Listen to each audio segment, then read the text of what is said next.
Barrister Sajjad Ali Chowdhury, এই যে প্রধান অবসরপ্রাপ্ত প্রধান বিচারপতি কিংবা তত্ত্বাবধায়ক সরকারের যে প্রধান হবে, এই প্রশ্নটা কি বিতর্কের অবকাশ রেখে দিচ্ছে?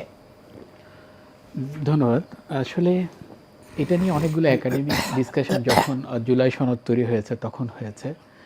এখন তো জুলাই সনদ একটা ডেড কেস, এই জুলাই সনদের কবর রচিত হয়ে গেছে, যদিও বা এখন সংসদ এটা ঠিক করার জন্য মূল প্ল্যাটফর্ম। কিন্তু তার আগে একটা কথা আমি বলি, বাংলাদেশে কিন্তু 1970-এ যখন এলএফের মাধ্যমে প্রথম ইলেকশনটা হয়, ভাই যেটা বললেন, তারপরে কিন্তু দেখেন 1989 পর্যন্ত যতগুলো নির্বাচন হয়েছে সবগুলোর ব্যাপারে কিন্তু প্রশ্ন আছে। সেটা বঙ্গবন্ধু শেখ মুজিবুর রহমানের সময় যেটা হোক, অথবা তার পরবর্তীতে ধরেন এরশাদের সময় হোক, জনাব জিয়াউর রহমান, শহীদ প্রেসিডেন্ট জিয়াউর রহমানের সময় হোক, সবগুলো ইলেকশন নিয়ে কিন্তু কিছু না কিছু কথা অবশ্যই আছে।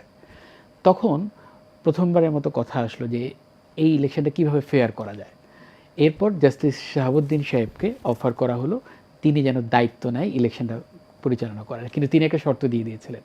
শর্তটা হচ্ছে আমি প্রেসিডেন্ট হব, এই প্রেসিডেন্ট হওয়ার আগে মনে হয় তাকে ভাইস প্রেসিডেন্ট করা হয়েছিল, তারপরে প্রেসিডেন্ট করা হয়েছিল। রিজাইন করার পরে মওদুদ আহমেদ রিজাইন করলো, উনি ভাইস প্রেসিডেন্ট হলেন, তারপর উনি প্রেসিডেন্ট হলেন। উনি শর্ত দিয়ে দিয়েছিলেন যে আমাকে আবার চিফ জাস্টিস হিসেবে ব্যাক করাতে হবে। এই জন্যই কিন্তু 8 অ্যামেন্ডমেন্টটা হয়েছিল সংবিধানে, শুধু তাকেই ব্যাক করানোর জন্য। এবং এই সময় কিন্তু বাংলাদেশ একটা স্বাদ পেয়ে গেছিল যে নিরপেক্ষ নির্বাচন কিভাবে হতে পারে। উনি কিন্তু খুব কঠোর লোক ছিলেন, অনেস্ট লোক ছিলেন। এবং শুধু তাই না, উনি কিন্তু 2001 সালে কিন্তু যখন তত্ত্বাবধায়ক সরকার ইলেকশনটা হচ্ছিল জাস্টিস লতিফুর রহমানের অধীনে, তখন কিন্তু উনি কিন্তু বাংলাদেশের রাষ্ট্রপতি, যদি আমি ভুল বলে না থাকি। তার মানে যে বাংলাদেশে স্বাদ পেয়ে গেছিল। এরপর যখন 96 আন্দোলন শুরু হলো, তার পরিপ্রেক্ষিতে কিন্তু আবার তত্ত্বাবধায়ক সরকার কিন্তু 28শে মার্চ 1996 13তম সংশোধনের মাধ্যমে আবার ইনসার্ট করলো। তিনটে ইলেকশন হলো। কিন্তু এখানে বাদ সাধলো হচ্ছে বিএনপির একটা ছোট ভুল হয়ে গেছিল ওই সময়, যে চিফ জাস্টিস হাসান সাহেবকে আনার জন্য, আমার নামটা হয়তো ভুল বলছি, একটা বয়স বাড়ালো। এই যে একটা সুয়ের মধ্যে একটা ছোট ছিদ্র করলো বিএনপি, সেই জায়গায় আওয়ামী লীগ এসে ওট ঢুকিয়ে দিল। কিভাবে করে?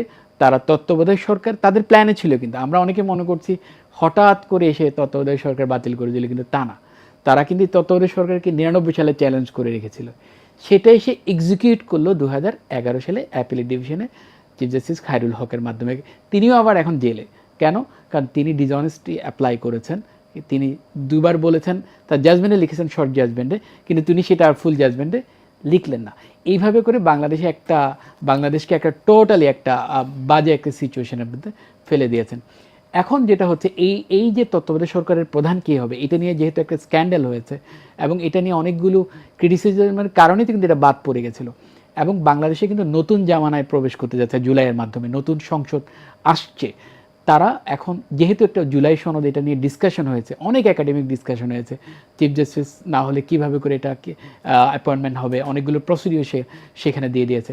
যেহেতু সেই সাংসদরাই সেই দলগুলোই এখন সংসদে আছে, এবং আশা করি যেহেতু প্রধানমন্ত্রী অনেক পজিটিভ রোল প্লে করছেন, বিরোধী দলের নেতা তিনি অনেক পজিটিভ রোল প্লে করছেন। আমি যদি ভুল না বলে থাকি, ফেসবুকের অনেক ইনফরমেশন ভুল, আজকে দেখলাম জনাব তাহের সাহেব মনে হয় একটা সংসদীয় কমিটির সভাপতি হয়েছেন। যদি এভাবে করে চলতে থাকে তাহলে আমি মনে করি এই সংসদ is capable enough to decide this issue in a very prudent way and in a very very positive way.